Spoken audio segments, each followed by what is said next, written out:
जय श्री राम।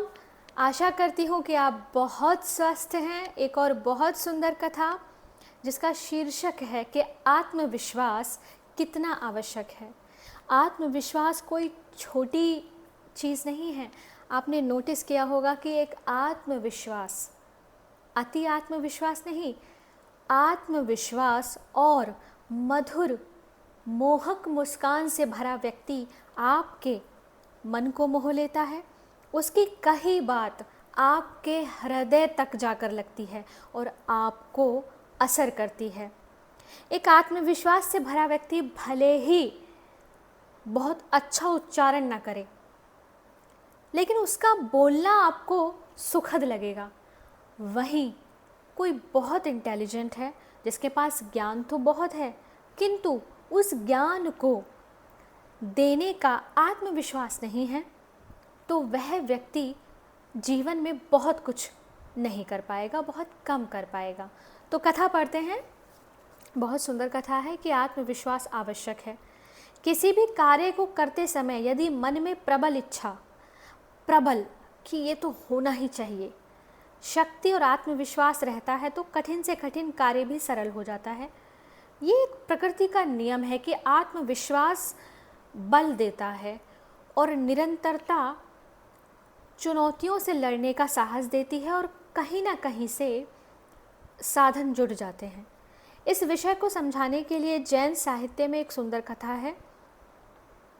एक बार श्री कृष्ण, बलराम और सात्यकी जंगल में घूमते घूमते भटक गए।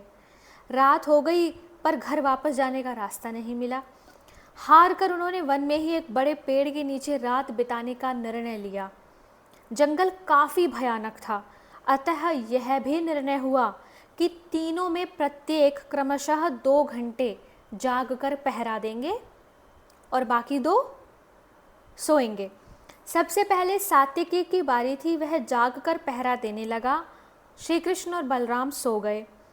कुछ समय बीतने पर पेड़ से एक ब्रह्म राक्षस कूदकर सामने आ गया। उसने सात्यकी को डराकर कहा कि वह कई दिन से भूखा है। आज सौभाग्य से तुम 3 हट्टे कट्टे लोग यहाँ मिले हो, अब मैं तीनों को खाऊंगा। सात्यकी को क्रोध आ गया। उसने कहा कि हमें खाने से पहले तुम्हें मुझसे युद्ध करना होगा। राक्षस तैयार हो गया, दोनों में युद्ध होने लगा।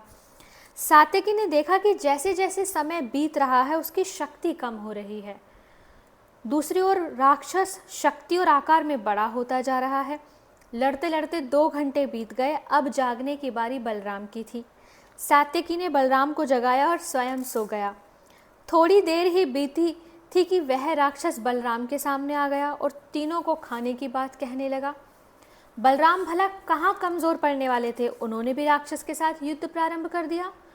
पर लड़ते लड़ते वह भी थककर चूर होने लगे। 2 घंटे बीत गए पर राक्षस की शक्ति कम होने का नाम नहीं ले रही थी, बल्कि बढ़ती जा रही थी। हार कर उन्होंने श्री कृष्ण को जगाया और स्वयं सो गए। अब राक्षस श्री कृष्ण के सामने आकर भूख मिटाने की बात करने लगा। परिणाम स्वरूप श्री कृष्ण से उसकी कुश्ती चालू हो गई। पर श्री कृष्ण ने लड़ने की नई विधि निकाली है। वो योगेश्वर हैं, कूटनीतिज्ञ हैं। उन्होंने इस युद्ध को एक खेल बना लिया। ये लाइन इतनी महत्वपूर्ण है, इस युद्ध को एक खेल बना लिया। इस जीवन को भी एक खेल ही बना लीजिए। वे लड़ते जाते, राक्षस को मारते जाते, स्वयं हंसते जाते। लड़ते जाते, राक्षस को मारते जाते, हंसते जाते। राक्षस इस हंसी से परेशान हो गया। वह श्री कृष्ण पर आघात करता, पर वे वार बचाकर जोर से हंस पड़ते। मौके देखकर श्री कृष्ण उसे घूंसे मारते और फिर हंसते। राक्षस इस प्रकार के युद्ध का अभ्यस्त नहीं था। वह थकने लगा, मानसिक रूप से थकने लगा। एक चिड़चिड़ापन उसे महसूस होने लगा। इतना ही नहीं, अब उसका आकार कम होने लगा। एक समय तो वह मच्छर जितना छोटा हो गया। यह देखकर श्री कृष्ण ने उसे अपने अंगोछे में बांध लिया। तब तक सुबह हो गई। सात्यकी और बलराम उठ गए। दोनों ने रात में राक्षस से जो मार खाई थी उसके कारण वे दर्द से करहा रहे थे। श्री कृष्ण को हंसते देख उन्होंने राक्षस की चर्चा की। श्री कृष्ण ने अपने अंगोछे में बंधे राक्षस को सामने कर दिया। शिक्षा मिलती है कि जब भी संकट आता है और उस समय यदि हम बलराम और सात्यकी की तरह आत्मविश्वास होकर युद्ध के मैदान में उतरते हैं तो हमारी हार निश्चित है और वह संकट हमारे ऊपर हावी हो जाएगा। लेकिन यदि श्री कृष्ण की तरह हम हंसते हुए उनका सामना करते हैं तो संकट मच्छर की तरह अपने काबू में हो जाएगा। यकीन मानिए ये कोई डायलॉग बाजी नहीं है। एक छोटी से छोटी समस्या में आप ये करके देखिएगा।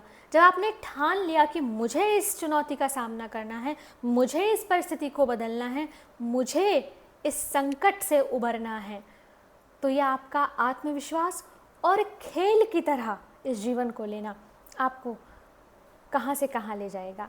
आशा करती हूँ कि आपको ये बोध कथा बहुत अच्छी लगी होगी और आप स्वस्थ रहिए, प्रसन्न रहिए, आत्मविश्वास से भरपूर रहिए।